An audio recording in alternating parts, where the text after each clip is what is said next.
Pamoja na hali ya amani na utulivu iliyopo, bado kumeendelea kujitokeza baadhi ya watu wanaojiita wanaharakati kutoka ndani na nje ya nchi kutumia mitandao ya kijamii kupotosha umma kwa kuweka maudhui yenye kuleta uchochezi kwa kulihusisha Jeshi la Ulinzi la Wananchi wa Tanzania na siasa ili kutimiza azma yao ya uvunjifu wa amani.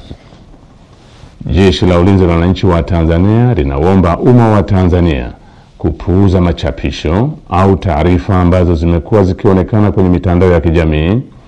Wananchi wanakumbushwa kuwa taarifa zote zinazolihusu Jeshi la Ulinzi la Wananchi wa Tanzania zitatolewa na makao makuu ya jeshi kwa utaratibu rasmi na mawasiliano ya Jeshi la Ulinzi la Wananchi wa Tanzania na umma.